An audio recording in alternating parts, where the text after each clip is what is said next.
Hello, everybody. Welcome to The Gentleman Psychic.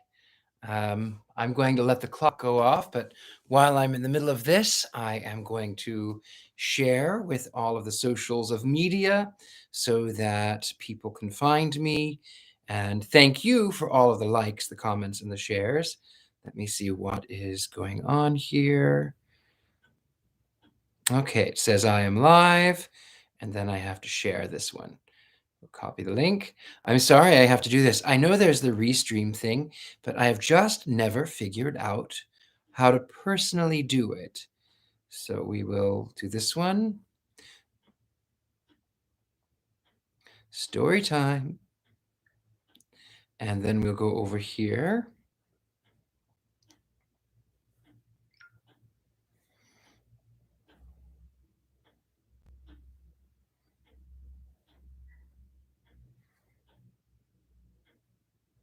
Sorry, 1 second. Hello, Amy. Lovely to see you.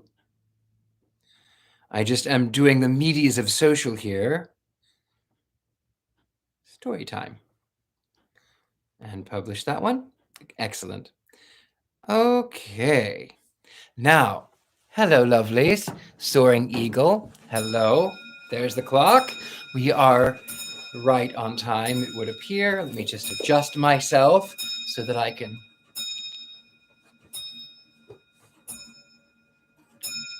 Casey Magic, hello. English Muffin, good evening. Hello. Tiny Seller, hello. Greetings. Well, thank you so much. I'm really excited for this book. It is very fragile. It was not taken very good care of.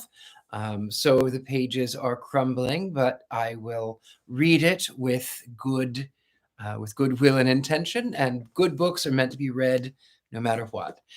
Rad, hello, hi. Thank you very much, Amy, for the lovely compliment. I wanted to wear dark purple today. I just wanted to. Joan, hello, welcome. So while we're getting ready to start the story time, I want to say thank you for everyone who has been so very patient with me. I took some time off in December because I had my mind in other places.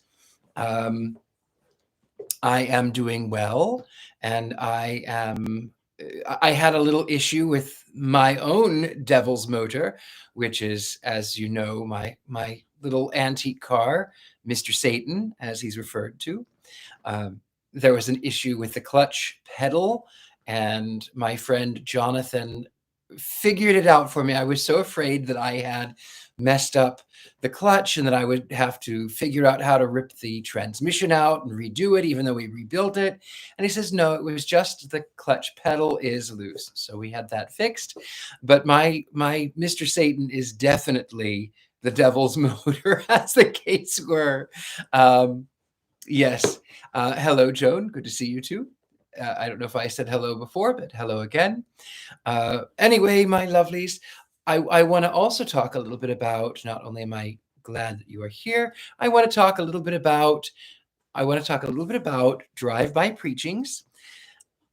So it's fine to have your beliefs. It's fine to believe what you want, but if you feel the need to, those of you who are hate watching, and I'm certain there are several, not present, the current company, of course, not, but there are people who do hate watch, and they say, oh, he wears makeup. Yes, I am wearing makeup. And they say I wear a costume, and that's fine. I by many standards, it would be. But then what kills me are the Jesus loves you. Okay, fine. That's fine. That's not going to convert anybody to anything. So maybe don't do that if you are of that persuasion. June, hello. Good to see you. I'm doing very well. I'm just giving a few moments here at the beginning so that we can start, so that we can let everyone sort of know that we're here. I want to make certain that you are doing well. Happy New Year, everybody. I hope you had a good holiday, whatever you would celebrate. Xmas, as I like to call it, or Yule, or Hanukkah was before that, or whatever you celebrated. I hope you had a good day. Rad says idealism versus cyclism and why I'm still trying to figure out me. Very good. Very good. Yes. So happy New Year. I had a birthday. I am now exactly 300 and some odd years old. I'm not going to tell you the exact day. But I had a birthday and it was really very lovely. I had a couple of friends uh, who came over and my flatmates threw a party for me. It was very sweet and it was really lovely. Happy New Year to you, Amy. Very, very lovely to have you here. Okay, well, we are at the 5 minute mark, so many people may be coming in a little bit later on. They may watch this in post, but wherever you are, thank you so much for joining me tonight, and I hope that you enjoy this book. Thank you for the happy birthday wishes. Thank you very much. All right, my lovelies, without further ado, I present to you Marie Corelli's The Devil's Motor. Now, Marie Corelli, oh, happy birthday, June. Marie Corelli is the same one who wrote The Sorrows of Satan that we read earlier. I should have left the link to that in here, but maybe I'll do that in post. Does sound well. Happy birthday, Sam. That's really lovely. So to everyone who has to all of my Capricorn friends, happy birthday, happy New Year. It is a wonderful time of the year to celebrate a personal holiday. As a Satanist, our birthdays are the number one holiday to celebrate. So happy birthday to those who have had birthdays. You are the lucky ones to have had them. Anyway, again, without further ado, The Devil's Motor by Marie Corelli.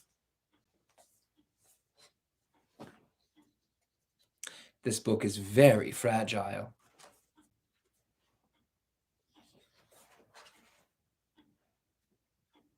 The Devil's Motor. A fantasy by Marie Corelli, illustrated by Arthur Severin, R.I. Hodder and Stoughton. The Devil's Motor. A fantasy. In the dead midnight, at the supreme moment when the hours that are past slip away from the grasp of the hours yet to be, there came rushing between earth and heaven the sound of giant wheels, the glare of great lights, the stench and the muffled roar of a huge car, tearing at full speed along the pale line dividing the darkness from the dawn.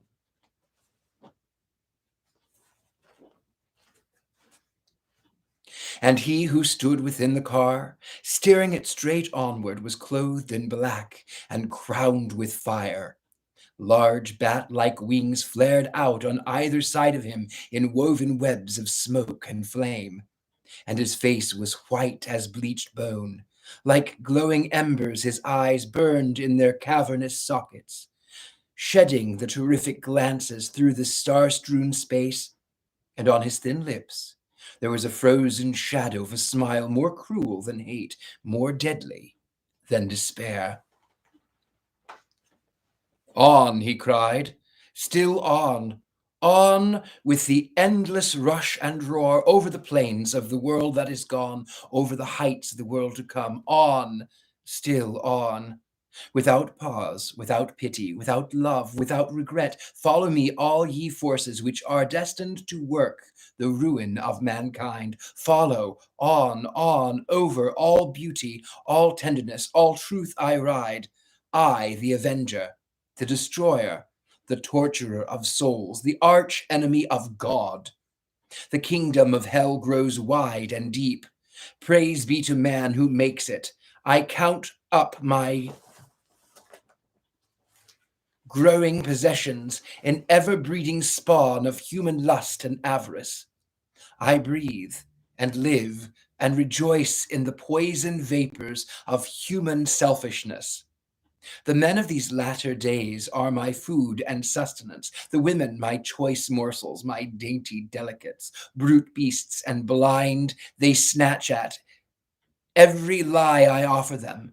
Rejecting eternal life, they choose eternal death. Verily they shall have their reward. Like a blight my spirit shall encompass them, and whosoever would scour the air and scorch the earth must run on the straight road of his desire with me. The great car flashed along with grinding, thunderous wheels, and as it flew, vast phantom forms followed it like rolling clouds, jagged with the lightning. The fairness of the world grew black, and sulphurous flames quenched all sweetness from the air. A huge car, tearing at full speed along the pale line dividing the darkness from the dawn. Here is one of the illustrations. I'll show you that.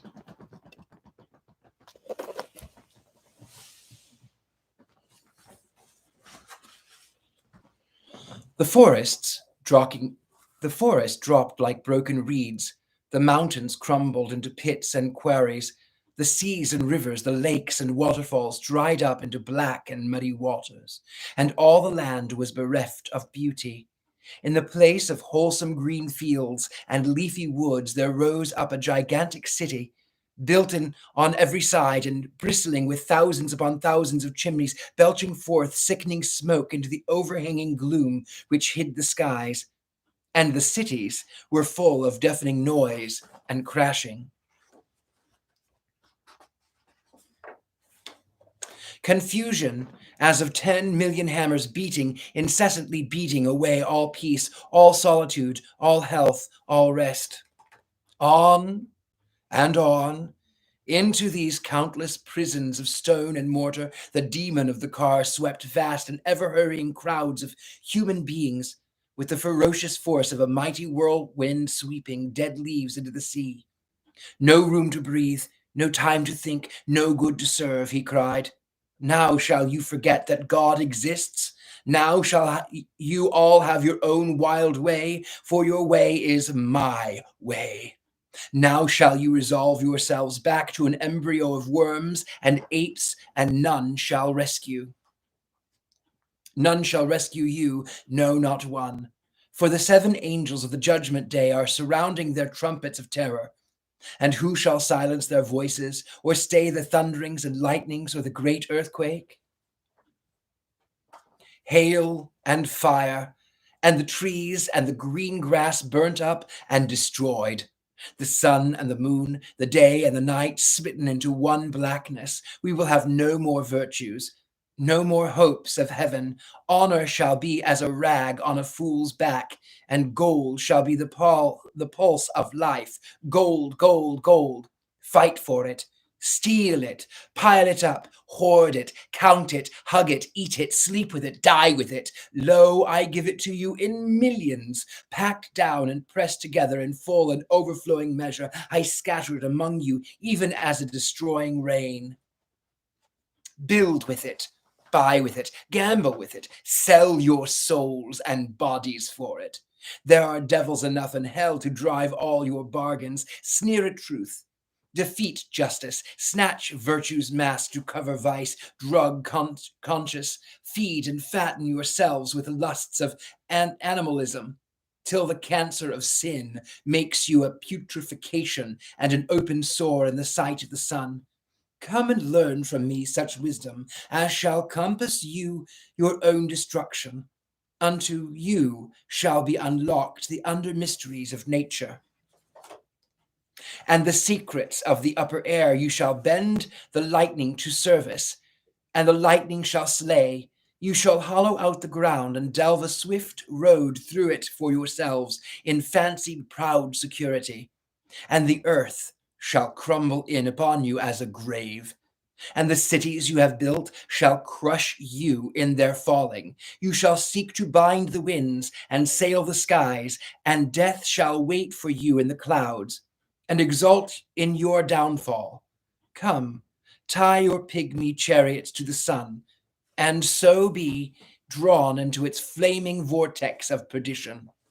All creation shall rejoice to be cleansed from the pollution of your presence, for God hath sworn to give unto me all who reject him, and the hour of the gift has come.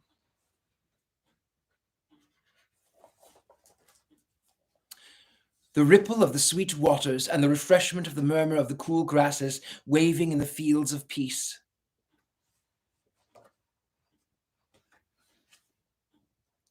Dying, and as the friend drove on with swiftly quickening fury, men and women and little children were trampled down one upon the other and killed in their thousands.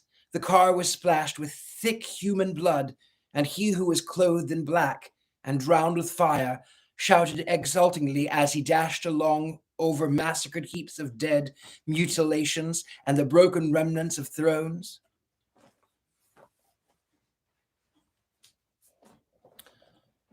Progress and speed, he cried. Rush on, world with me. Rush on. There is but one end. Hasten we to reach it. No halt by the way to gather the flowers of thought, the fruits of feeling. No pause for lifting of the eyes to the wide firmament, where millions of spheres more beautiful than this which men make wretched sail on their courses like fair ships bound for God's golden harbors. No time to listen to the singing of the birds of hope, the ripple of sweet waters of refreshment, the murmur of cool grasses waving in the fields of peace. No time to stop, no lull for quiet breathing. On, forever on. Up and ride with me, all ye who would reach the goal. Come, ye fools of avarice, come, ye blown and bursting windbags of the world's conceit and vain pretension, come, ye greedy maws of gluttony, ye human pottles of drink, ye wolves of vice, come, ye shameless women of lusts and lies and vanities, come, false hearts and treacherous tongues and painted faces. Come, dear demons, all and ride with me. Come, ye pretenders to holiness, ye thieves of virtue, who give charity to the poor and the right hand, and cheat your neighbor with the left. Come, ye gamblers with the nation's honor, stake your last throw. Come, all ye morphia-fed vampires and slaves to poison. Grasp at my wheels and cling on over the fragments of mighty empires, over the hearts of kings and queens, over the lives of the brave, the good, and the wise.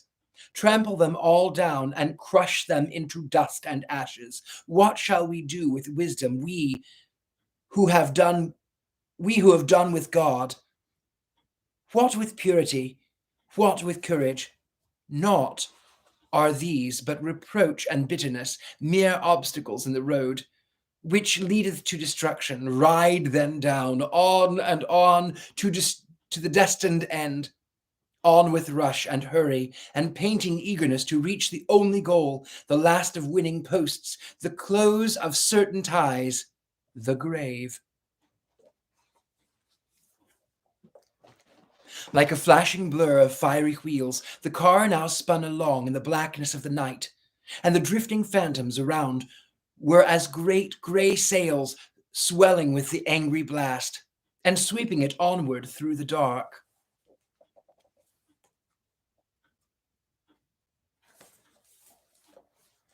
Pray no more, hope no more, love no more, cried the fiend.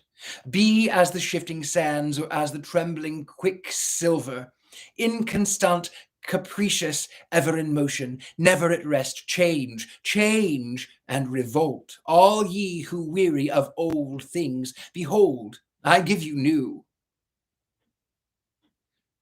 Bodies shall be pampered and souls killed for your pleasure. Foulest vices shall be called merely sanctions, each to be tried, excused, and condemned in turn, and virtue shall have no more place at all in the scale. In the scale of feeling, the music of life shall clash into wild discord. The love of home shall be lost glory. Tenderness for the young, and reverence for the old shall be faded the sentiments of the past, only fit for the murmur's jest. Change, change, and sensation, roll out your columns of vaporous notoriety, ye printing presses of the world, spread wide the fame of the anarchist and the courtesan, mock and revile the spirits of the wise and true, noise abroad the name of the murderer, and treat the poet with derision. Give flattery to the rich, and scorn to the humble. Teach nothing but the art of lying. Add venom to the tongue of scandal. Dig up the graves of the great, and kill the reputations of the brave and pure.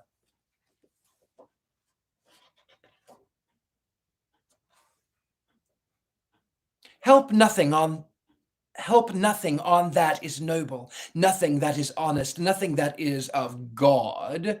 For God print every lie, grudge every truth, and let your trumpet note be that of blatant atheism and devilry to the end. Set trade against trade, community against community, nation against nation, until with your windy bombast and senseless twaddle you fill your witches' cauldron of mischief and contention to the full. Up and ride with me, ye plotters against peace, ye whose hands are against every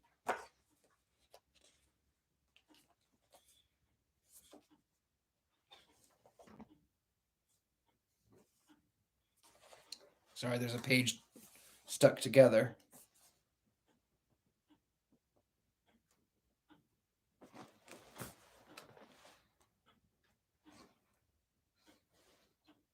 And it's really in there.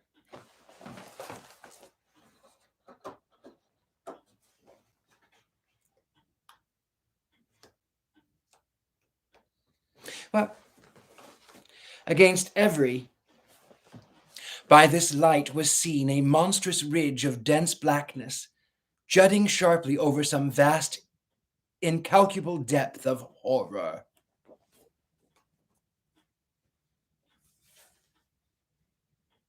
Like lightning now, the great car tore through this space, its flaring lamps flashing it, its wheels grinding with the sullen noise of bursting volcano, and amidst cries and shrieks indescribable, it leaped, as if it were, from peak to peak of toppling clouds that towered above and around it, like mighty mountains. And presently it seemed as if a thin pale line of purple fire glimmered afar off, and by this light was seen a monstrous ridge of dense blackness jutting sharply over some vast, incalculable depth of horror. On, still on, the car rushed, and he of the sable robes and flaming crown urged apace its reckless speed with wild shouts of wilder laughter. All the world in such haste to die, he cried. All the world gone mad with the craze of movement, up in the air, down on the earth, all turned to whirling, flying, tossing atoms of dust in a storm, and lo, the end. Be patient now, for ye shall never wander again. Be silent now, for prayer and cursing, laughter and tears are done. Let the hoarded gold drop from your grasp. It can purchase nothing yonder. Was it worth while, think you, this rush headlong to be cast into silence? Rejoice, O trees, that the axe of the destroyer shall no more cast ye down. Was it worth while to leave the sunshine for this dark? Beauty for this decay, sweet sounds of love and tenderness for this still glow of eternal flame which is not quenched, this gnawing of the eternal worm whose appetite is never satisfied? Lo, ye have burnt up the world to light, hell with its flame. But the world shall blossom again like a flower springing from the dust, and ye whose soulless lives have been a curse and an outrage on its fairness shall pace its unpleasant paths no more. Rejoice, O earth, rejoice, O sea. Pardon me.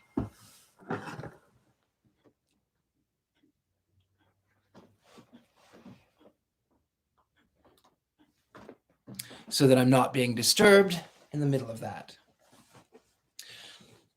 Rejoice, O earth, rejoice, O sea. To be freed of the burden of mankind, rejoice, O birds, that the hand of the spoiler shall no longer wound, wound, or slay. Rejoice, O trees, that the axe of the destroyer shall no more cast ye down. Rejoice, all ye living creatures of the field and the forest, that treachery no longer stalks the world in man's disguise. Take back thy planet, O great God, cleansed of a pygmy race. Create a new humanity, for this is past.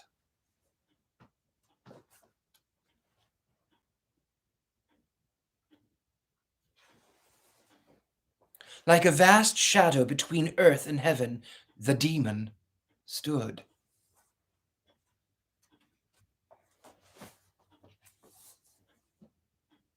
On and on, along the black ridge jutting darkly over silent immensity, with a whirl of fire and roar of thunder, the car flew.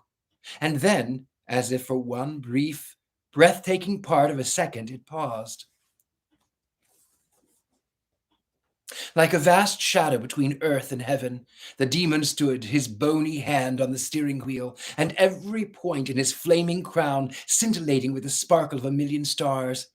Round about him soared and stooped countless terrific phantom shapes, some like wrecked ships, some like torn flags of honor, some like mounted warriors, some like throned kings, some like fair women veiled in a mist of tears, and beneath his bat-like pinions outstretched to north and south, a scarlet sun rose slowly, fixing the red seal of God on the closed history of the world.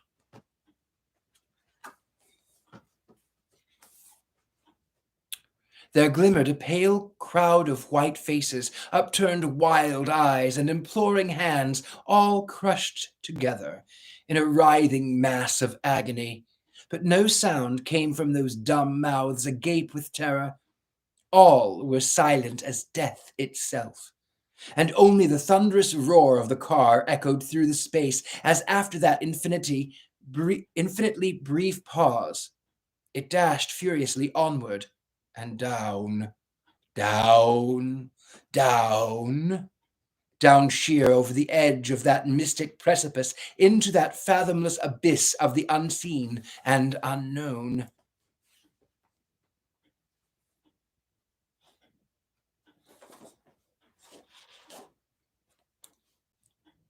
A thousand lightnings leaped after it. A thousand crashing echoes vibrated through the universe with its fall.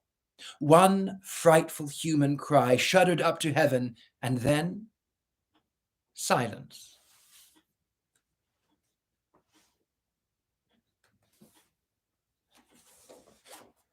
Gradually, gently, and by faint degree, a glimmer of pale gold divided the darkness with the wavering rise of dawn.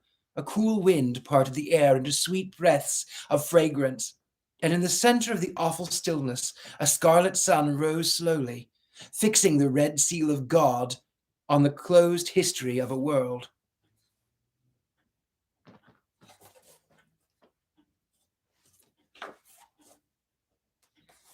Oh, that was it. That was the entire story. Okay, well, I had not read it before. I didn't know how long it was. Well, what is Satanism exactly? From my understanding, it is if science was a religion. We'll come back to that in a moment. Let me just see what we have here. Happy birthday. Sorry, I didn't know. That's quite all right. Would you ever do a house tour? Love your home decor. I would consider it. I may not for a while, but yes, I would consider it. Great work. Thank you very much. Rad asks about Satanism. I'll tell you about that in a moment. Good old book. Great work. Let's read another. I don't have any down here that I would read. No, let me see. There is one upstairs, but I would have to step away for just a moment. This book, The Devil's Motor, that was from, I think, 1907. I let me just look it up here really quickly. Let's see what we've got here. The Devil's Motor.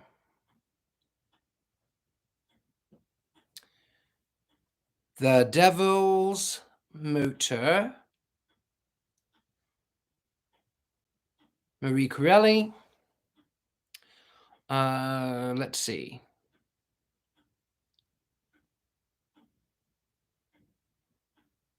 Devil's Motor in paperback. I'm trying to figure out when it was. I can't remember, but I think if memory serves, it was 1909 or something around that sort.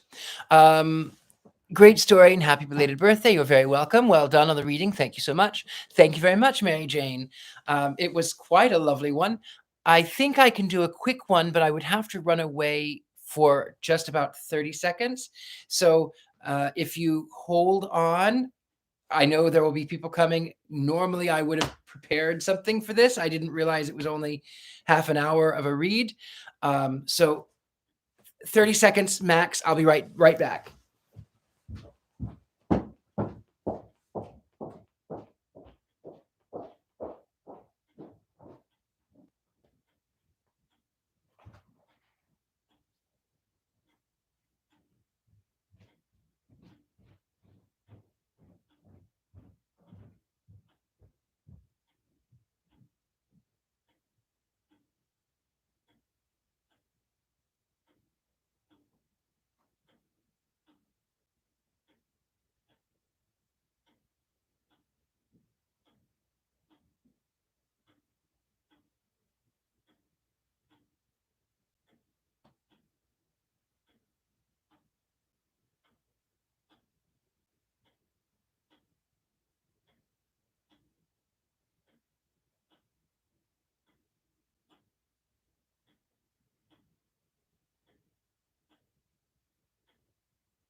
Hello, lovely people.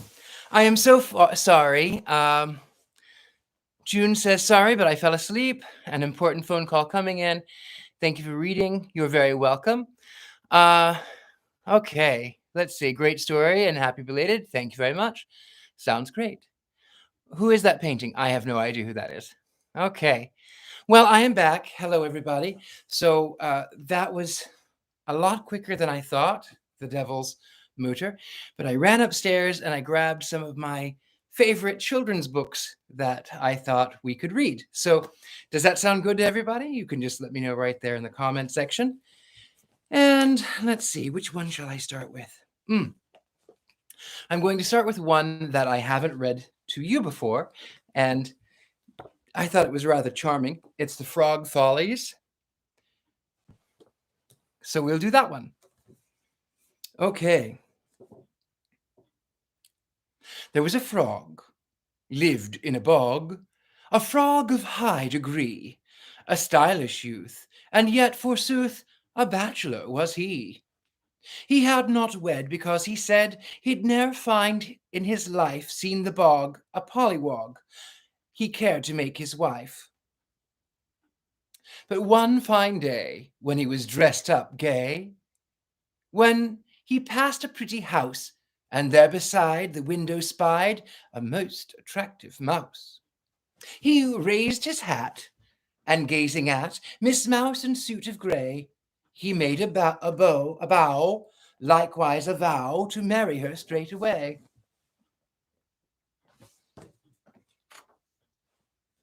When he went by, Miss Mouse, so shy, would hide her blushing face, but truth to tell, could see quite well through curtains of thin lace. And from her nook, many a look she gave with a heart astir, and oft did she confess that he was just the beau for her. At last, so blue, poor Froggy grew, he went up to the house and rang the bell, in haste to tell his love for Mistress Mouse. He passed the door, and on the floor he knelt and kissed her hand. "Wilt marry me?" he asked, and while she her burning blushes fanned, she answered yes, as you may guess to Mr. Frog's delight. His arm he placed around her waist, and joy was at its height.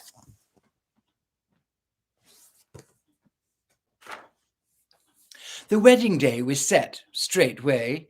The town was all agog, and gifts, not few, were sent unto the Mouse and Mr. Frog.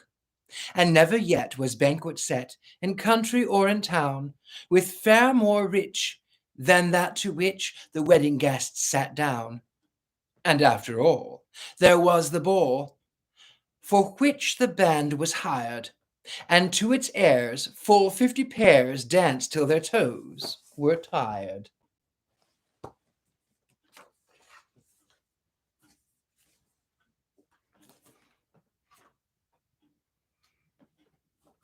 We'll do the Frogs Party in that one. The Frogs Party. Last Monday night the moon shone bright, with pale, soft, pretty yellow light, and when the Frog King saw it shine, he asked the other frogs to dine. That was a dinner. Worms and grubs were served up cold in large-sized tubs, and glowworms with their lamps of green, like Chinese lanterns, decked the scene. 9 frogs sat down to a table and stuffed as long as they were able. Then came the dance the king had planned, to music by Marshmere band. That was a dance too, figures neat, and such a twinkling of webbed feet, and such croaking chorus gay was never heard before, they say. The moon went down, up came the sun, and still the frogs kept up the fun. And when at last goodbye they said, the bats and mice had gone to bed. The lady frogs were in despair, for bats and mice their horses were, till someone asked the larks to come and draw the ladies' chariots home. There's that one. And then I will read you a little bit of Edward Gorey. This is, it looks very real. It is not a real bookcase. All right, here we go. We're going to read Edward Gorey, The Gashlycrumb Tinies. I do love this one. A is for Amy, who fell down some stairs. B is for Basil, assaulted by bears. C is for Clara, who wasted away. D is for Desmond, thrown out of a sleigh. E is for Ernest, who choked on a peach. G is for George, smothered under a rug. Oh, I forgot H. Did I miss a page? E is for Ernest, who choked on a peach. F is for Fanny, sucked dry by a leech. Thought I missed something there. G is for George, smothered under a rug. H is for Hector, done in by a thug. I is for Ida, who drowned in the lake. J is for James, who took lie by mistake.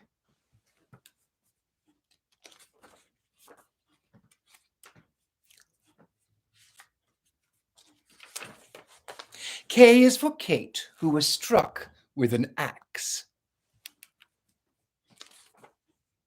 L is for Leo, who swallowed some tacks. M is for Maud, who was swept out to sea.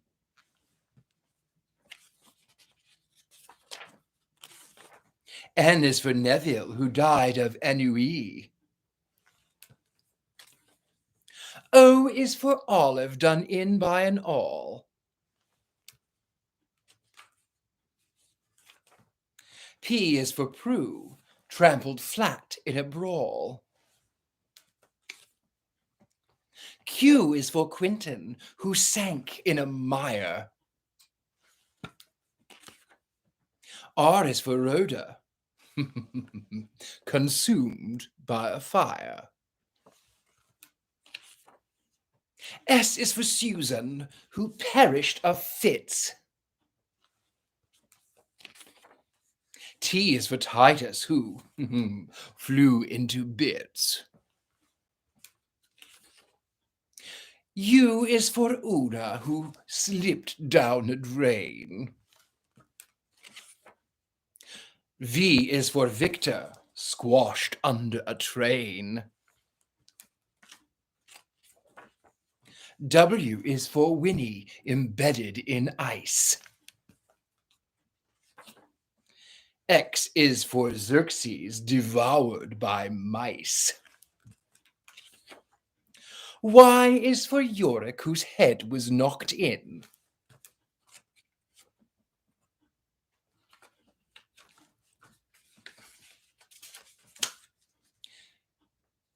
Z was for Zyla, who drank too much gin.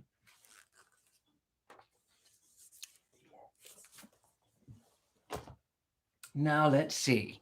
In the comment section, yes, I do love Edward Gorey.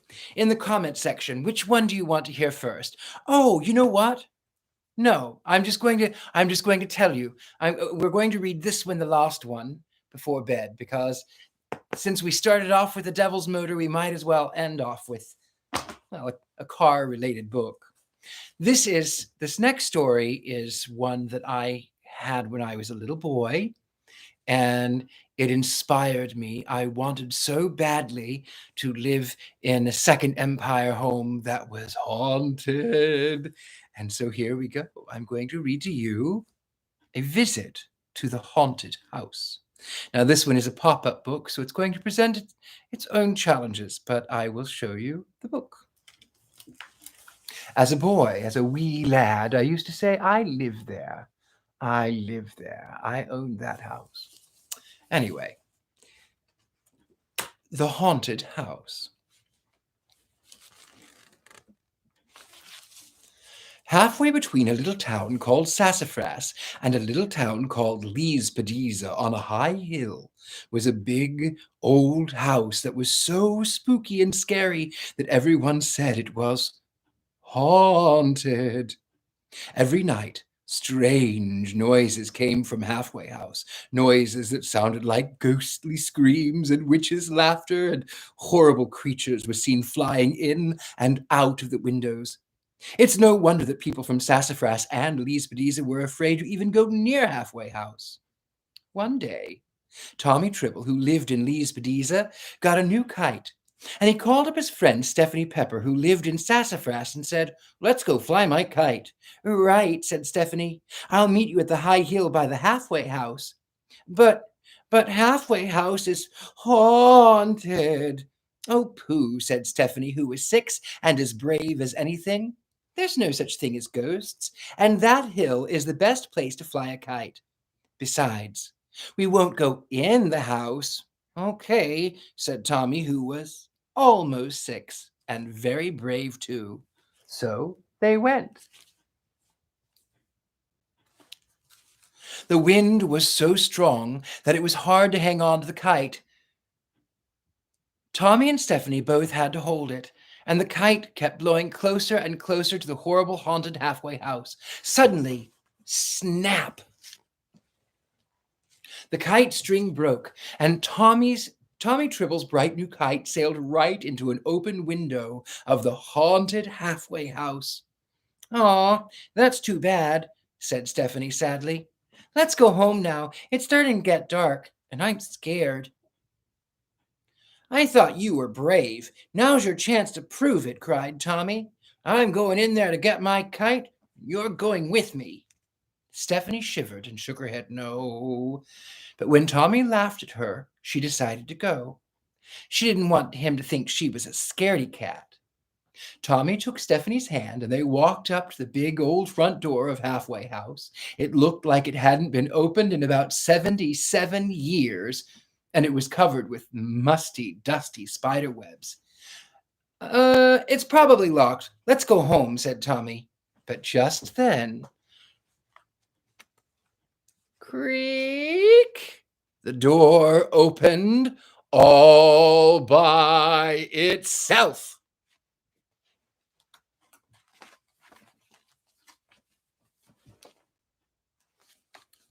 Let's go, screamed Stephanie. This place really is haunted. But Tommy said, No, come on, silly. It's only the wind, and I want to find my kite. So the two of them held on tight to each other's hands and crept bravely through the doorway. As soon as they were inside the horrible house, even before their eyes grew used to the darkness of the gloomy room, boom! The door slammed shut behind them, and the bolt fell into place, almost as if an invisible hand had locked it. I want to go home, cried Stephanie. Me too, but I can't lift the bolt. It's too heavy.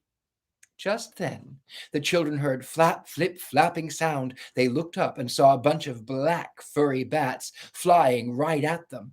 This way, yelled Tommy, and he pulled Stephanie after him as he ran away from the vampire bats.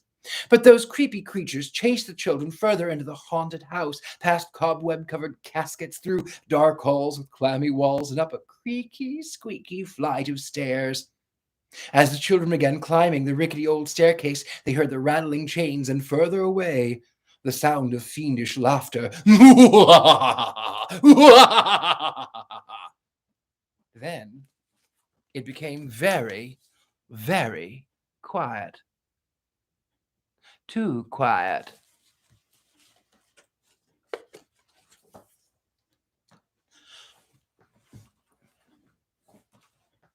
All of a sudden, a panel in the wall flew open, and out popped a skull. Clackety-clacketer, it went tumbling down the stairway. Tommy and Stephanie turned and ran as fast as they could away from the terrible sight. But as they turned a corner in the dark hallway, they ran right into a skeleton without any head. Where's my head? The skeleton said. My bones can't rest without a head. Poor Stephanie. Poor Tommy. They were too frightened to say a word, so they ran on, away from the scary skeleton, down the hideous hall, and up another fearful flight of stairs. At the top of the stairs, they saw a door marked, This Way Out. But just as Tommy reached for the knob, whoosh!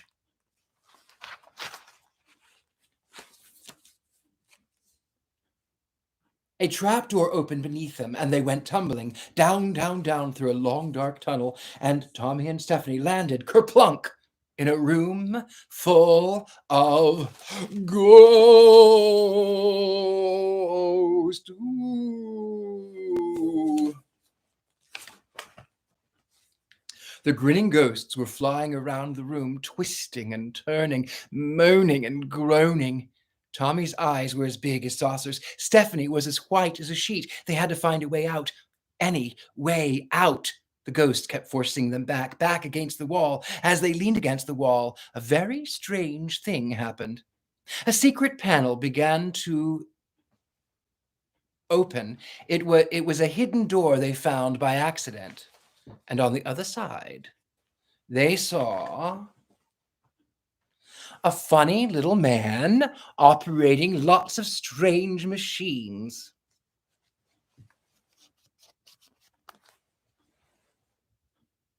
Oh, no, please, don't hurt me, cried the little man. I'm so sorry for scaring you. Please, forgive me. What is this anyway? Asked Tommy. Have you been fooling us? Oh, well, you see, You might say, yes, I've been fooling you, stammered the little man in a shy, squeaky voice. But why? Cried Tommy and Stephanie together. Because I was afraid, sobbed the little man, and he broke down and cried and cried. Tommy and Stephanie rushed to his side.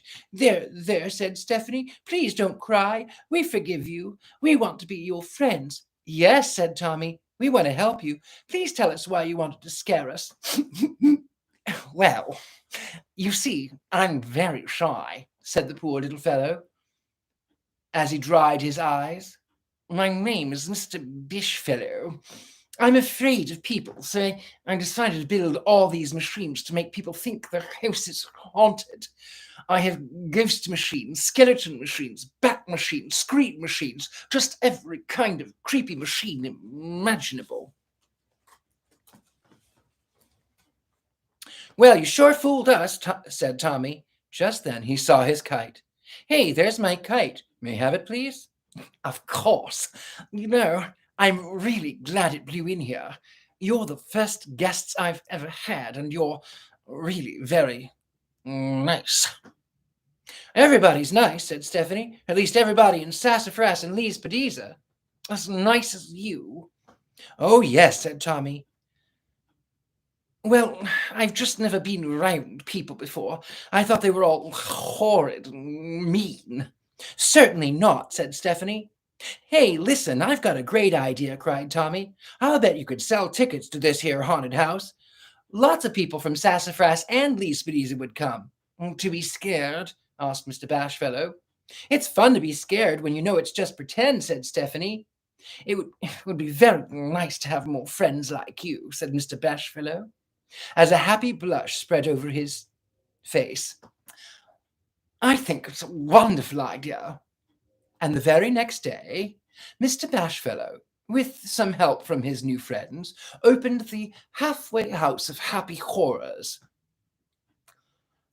And to this very day, people from Sassafras and Leespediza and lots of other places think it's a treat to go there for the thrills and chills. Everyone likes Mr. Bishfellow, and he thinks the world of everyone, especially his very best friends, Tommy Tribble and Stephanie Pepper.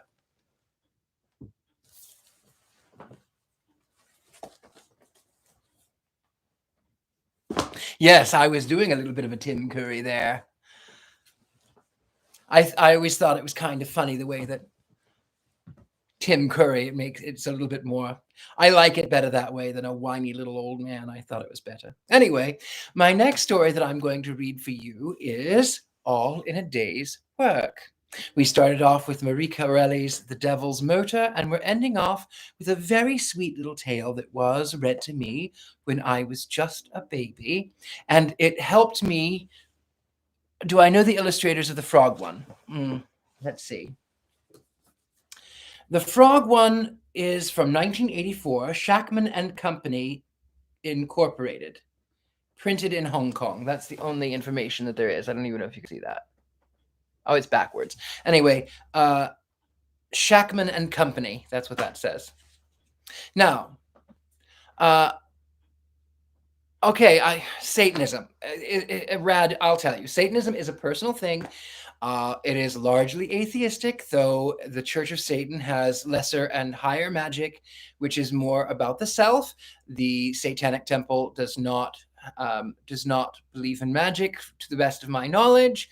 But anyone can be a Satanist. It's very individual. We don't literally believe in Satan. We believe in ourselves. That is as brief as one can do. So, Rad, that's what I've answered for Satanism. Now, here we go.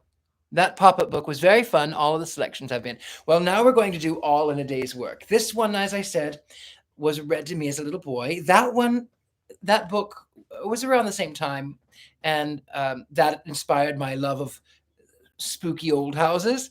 And this one inspired my love of old cars. So, All in a Day's Work. Now, mind you, this one sometimes makes me emotional, so I'm going to try not to be.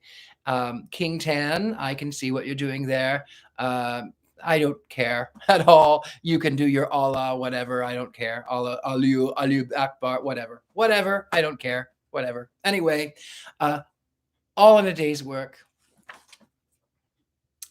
All in a day's work.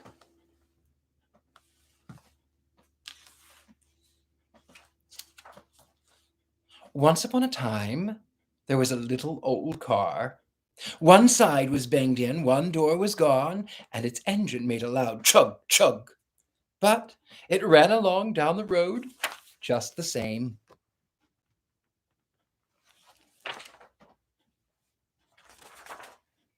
One day, the little old car saw a big, new green car. The big, new green car was standing by the side of the road. "Anything the matter?" asked the little old car. "Starter won't start," said the new green car. "I'll give you a push," said the little old car. The little old car gave the big new car a push. It pushed the new car to the top of the hill. The new car started to roll down the hill. It went faster and faster. Then its engine started. Off went the big new green car. "It didn't even say thank you," said the little old car with a sigh. "Oh well, it's all in a day's work." The little old car ran on. Soon it saw a great big trailer truck standing by the side of the road. "Anything the matter?" asked the little old car. "No gas," said the big trailer truck. "I'll get you some," said the little old car. It ran down the road to a gas station. "5 gallons to take out, please," said the little old car. It carried the gas back to the big trailer truck. That feels better," said the trailer truck. "You don't know how dry I felt." The big trailer truck started off down the road. "Hey there," called the little old car. "You did not pay me for the gas." But the big trailer truck was too far away to hear. "Oh well," said the little old car with a sigh. "It's all in a day's work." The little old car ran on down the road. Soon it saw a blue pickup truck by the side of the road. "Anything the matter?" asked the little old car. "Flat tire," said the pickup truck. "I left my jack at home." "You can use mine," said the little old car. Soon the blue pickup truck was jacked up. Off came the old tire, and on went the new tire.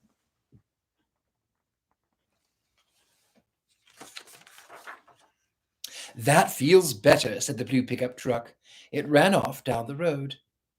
"Hey there," cried the little old car. "You went off with my jack." But the blue pickup truck was too far away to hear.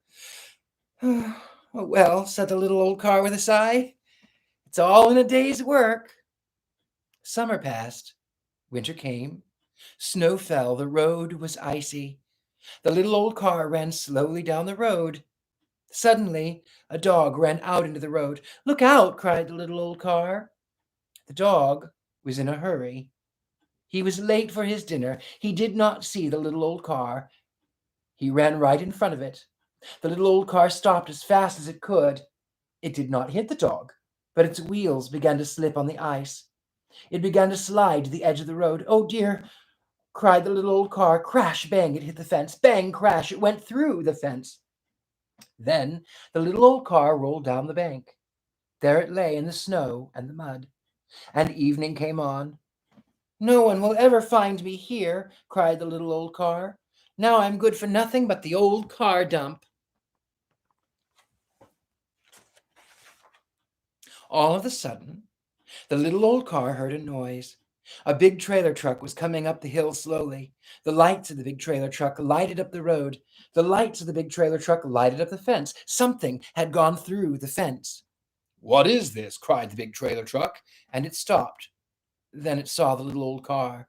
"Why, aren't you the little old car that got gas for me one day?" asked the big trailer truck. "I will never need gas again," said the little old car.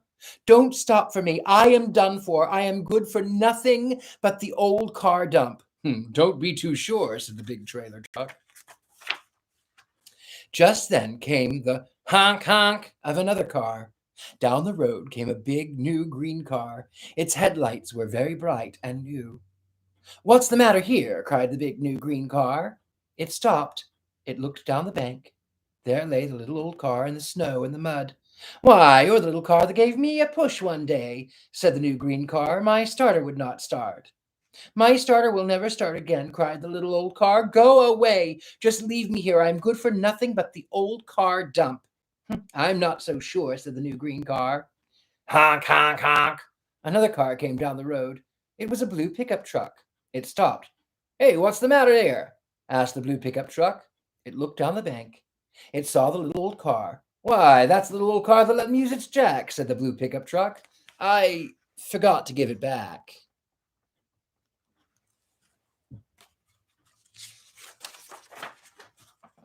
"I will never need a jack again," said the little old car. "My tires will never feel the road again. I am done for. I am good for nothing but the old car dump." "I'm not so sure," said the blue pickup truck. The blue pickup truck got out a big long rope. The rope was fastened to the little old car. The new green car lighted up the road. It kept other cars away. The big trailer truck began to pull on the rope. Slowly, the little old car began to move. Slowly, it came up the bank. At last, it stood on the road again. "There you are," cried the pickup truck. "Is there air in your tires?" asked the trailer truck. "Have you got some gas?" asked the new green car. "Try your engine," said the pickup truck. The little old car tried its starter, and there came a whirr, whirr, whirr. Then it stopped.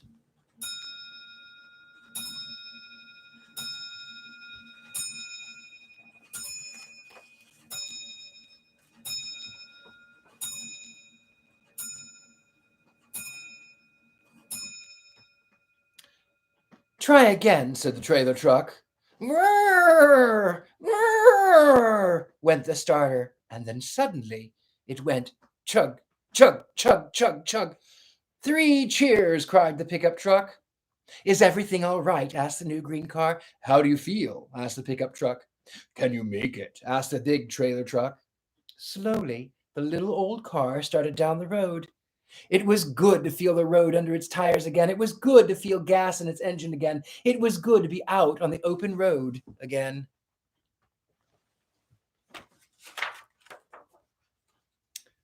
The engine of the little old car went faster and faster. It chugged, chugged, chugged, louder and louder.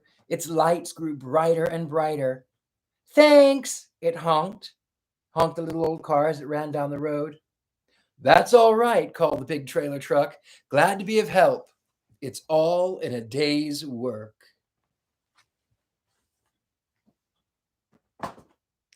The clock chimes would startle me at night. Well, I don't hear them upstairs. Um, that last book was my favorite book when I was a little boy, and it always makes me a little emotional. Um, it talks about, and I think that's one of the things that people don't get about me as a Satanist. I'm going to just do a little bit of a personal story time. Um, People think, they assume that I am a horrible person because they don't like Satan, and I don't even believe in a literal Satan. But that people are willing to do that, and yet I was raised to go out of my way to help as many people as I can, to be kind to as many people as I can. Um, I still do. I don't harm anyone. That's what I do. Um, I have found myself sometimes, I think, as all humans do, we find ourselves in the gutter, so to speak, and we've rolled off the road, and we sometimes regret our decisions, and we think that there's nothing more. But sometimes when you find yourself low, you can be lucky enough that there are people who love you, and no matter how bad it gets or how old you are, sometimes things are, sometimes they work out. Not for everyone, obviously, and I have been run through the mill, but I am so glad that you are here. I'm so glad that I have wonderful friends, and I think that's about all before my pumpkin turns into a carriage, keeping up with the theme. And yes, I said it that way on purpose. If you have been enjoying story time, make certain that you like, share, and comment. It does help the channel tremendously. Even those who are hate watching, love you too. Watch it all day long. It's fabulous for you to do that for me. Leave the comments. It helps the algorithms too. So do that. It does help out tremendously. If you can support, you can meet me on Patreon at The Gentleman Psychic, patreon.com/The Gentleman Psychic. That is a great way of supporting the channel. Also, there's PayPal and Venmo, and those things are kind of up in the air these days anyway, but you can do that too. If you can't afford, that's okay. I love you. I'm glad you're here. I want you to be able to take care of yourself first. And I'm just grateful that you get to enjoy sharing these stories with me. Some of them are old stories that I've read. Some of them are new stories that I haven't read, like The Devil's Motor. But I am so glad that you are here. I love you all. I hope you have a good night, a good morning, a good evening, wherever you may be in this world. And remember, my lovelies, that the light follows the darkness. So wherever you are, no matter how dark, it will be. Would you consider doing reading nights? Yes, I would consider doing reading nights. You mean reading books, reading stories? I do reading nights usually every Tuesday anyway. Next week, we will have another classic novel, which will be substantially longer than The Devil's Motor. I don't know what we're going to read next week, but we will read something, I assure you. I have a plethora of old books to read, but they're not down here. Anyway, my darlings, I love you. I appreciate you. Have a good evening. And I'm glad you... Oh, readings like psychic readings. Yes, I will be doing free psychic readings again. It takes a lot out of me. So I will be doing those again. It won't be on Tuesday nights. I don't know what day it will be. But yes, I will do... I normally, when I do it, it's a 3-card read. And when I do those, I have in past times had someone to help me, and I don't. So when I do that one, I will announce it, but I can only take a limited number, and I will take them in order from that submission. But I'll post about it, and now I'll say the first however many people. I don't know right now how I'll work that, but yes, I'll do free psychic readings too, 3-card reads. Consider getting moderators for your live streams. Thank you. Good night. Yes, that is a good idea. And I appreciate that. Thank you, Corey. Anyway, lovelies, if you have anything further to say, you can send me a message over on either Instagram or on Facebook. Love to you all. Have a good evening. Good night.